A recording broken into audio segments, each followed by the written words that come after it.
వారందరికీ కూడాను అదే విధమైనటువంటి గురుత్వాన్ని ఆపాదిస్తూ విశేషించి మా భరత శర్మ పద్మాకర్ గారి నేతృత్వంలో వారి శిష్యరికంలో పక్కనే కూర్చోవడం వల్ల మరింత పదునుదేరాడని అనిపించింది.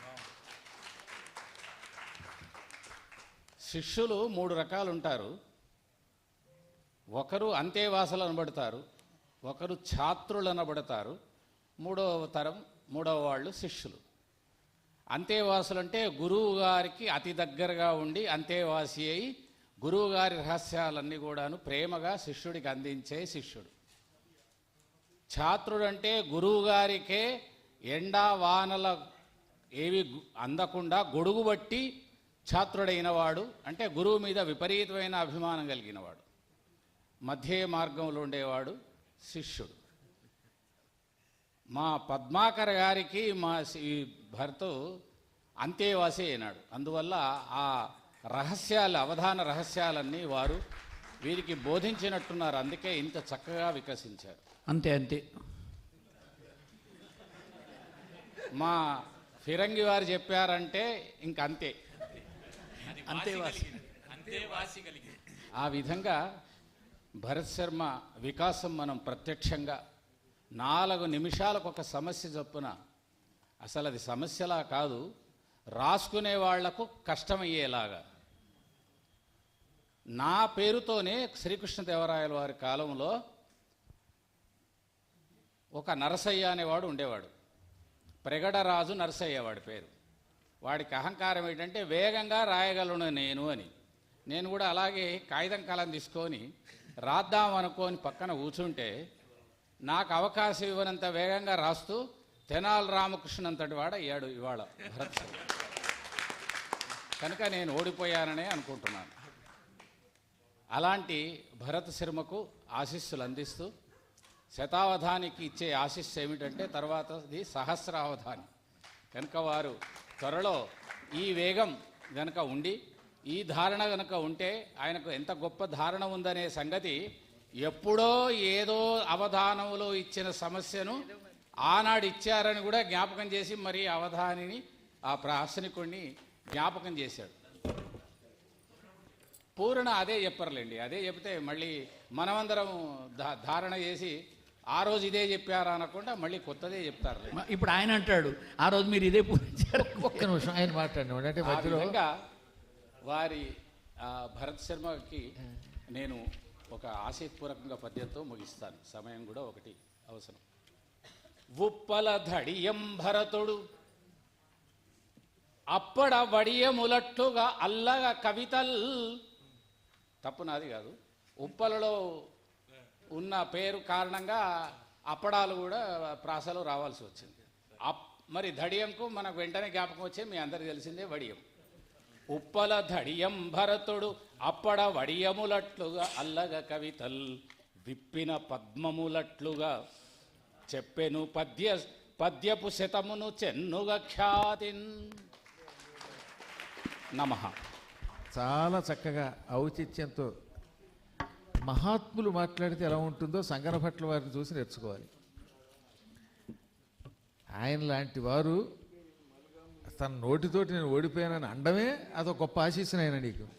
ఇతను అవేం పట్టించుకోడు, అవన్నీ శాసలుగా భావిస్తాడు, ఆశీస్సులుగా భావిస్తాడు. అతని మీద నాకు ఆ నమ్మకం ఉంది. నేనే గనక భరతుడి విషయంలో పొరపాటు పడి ఉంటే ఇంతకాలం నేను కష్టపడి సాధించిన నా తపశ్శక్తే వ్యర్థమైపోతుందని నాకు అనిపిస్తుంది. ఎందుకంటే అతని మీద అంత వాత్సల్యం మొదటి నుంచి ఆనాడు దాదాపు 4 ఏళ్ల క్రితం 5 ఏళ్ల క్రితం నా దగ్గరకు వచ్చినప్పటి నుంచి ఇప్పటివరకు అదే రీతిలో ఉన్నాడు ఆయన. చాలా గొప్పవాడు అవుతున్నాడు. ఎంత గొప్పవాడైనా పెద్దల దగ్గర వినయం అలా కనపడుతూనే ఉంటుంది. మొదటి అవధానం మా పీఠంలో చేసినప్పుడు నిజంగానే ఊ అని పాడేవాడు. వెంటనే తిట్టేశాను. ఏమనుకోకండి, నేను ఒక్కరోజు మాత్రం మొదటిసారి కొంచెం నాయన ఈ మూలుగు 30 గంట ముక్క ఒకటి రాకూడదు, గురువు గారి దగ్గరికి వచ్చాక మహావేగంగా పద్యం చెప్పాలన్నాను. 2వ అవధానంలో అంత వేగం మళ్ళీ చూపించేశాడు. కేవలం 2వ అవధానానికి భగవంతుడు మంచి వేదిక ఇచ్చాడు. గురువు గారి పక్కనే కూర్చోడే కాకుండా మీరు చెప్పింది కరెక్ట్. ఉప్పల ధడియం ఇంటి పేరు కదా, అందుకే ఉప్పల్లో మా పీఠం అంత అద్భుతంగా తయారు చేసాం ఇతనికి ఉద్యోగం ఇవ్వడానికి. పెద్ద పెద్ద ప్రవచన మండపం ఒక 800 గజాల్లోనూ, పక్కనే 288 గజాల్లో సత్యనారాయణ స్వామి ఆలయంతో కూడిన ప్రవచన మండపది. అష్టాదశ పురాణాల్ని లోకానికి అందించడం కోసం ఏర్పడే ఆ ప్రవచన మండపం రేపు 2027 మాఘ శుక్ల పంచమి నాడు ఆవిష్కృతం అవుతున్నది. అప్పటికి ఇతనికి సరిగ్గా చదువు కూడా పూర్తవుతుంది 2027తో. అవగానే అటువేమో ఆ సర్టిఫికెట్టు, ఇక్కడ పోస్టింగ్ సర్టిఫికెట్ పుచ్చుకొని గురువు గారితో పాటు ప్రపంచం అంతా తిరిగే యోగం కలుగుగాక. ఇప్పుడు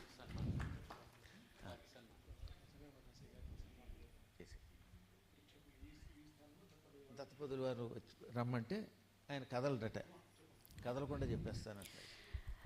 వజ్రోజ్రో భారతి శతావధాన సంక్రాంతి కార్యక్రమంలో భాగంగా మొదటి ఘట్టం సమస్యాంశం దిగ్విజయంగా పూర్తి చేసినటువంటి ఉప్పల ధడియం భరత్ శర్మకి వారి గురువు గారి సన్నిధానంలో ఆశీస్సులను తెలియజేస్తూ అందరూ ఒకసారి గట్టిగా చప్పట్లు.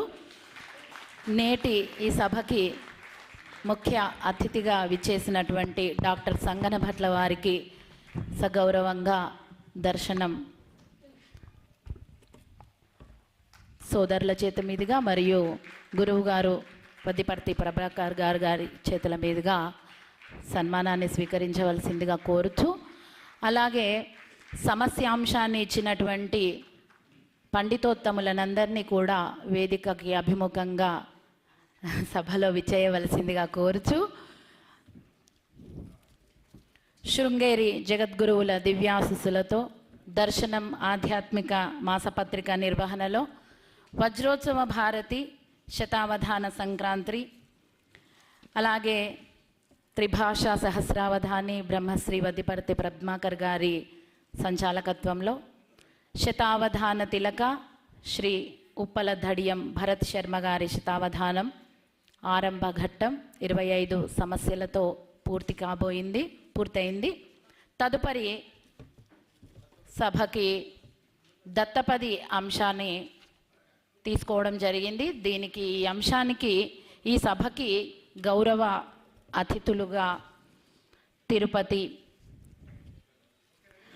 శ్రీ వెంకటేశ్వర వేద విద్యా విశ్వవిద్యాలయము డీన్ గారైనటువంటి బ్రహ్మశ్రీ ఆచార్య గోలి వెంకట సుబ్రహ్మణ్య శర్మ గారిని వేదిక మీదికి సగౌరవంగా అందరి కరతాళ ధ్వనుల చేత ఆహ్వానిస్తున్నాం. దత్తపది అంశానికి గౌరవ అతిథులుగా అలాగే ప్రాశ్నికులను పిలుస్తాము. వరుస క్రమంలో ఇదే పద్ధతిలో ప్రాశ్నికులు కూడా ఆసీనులు ఉండాలని కోరుతూ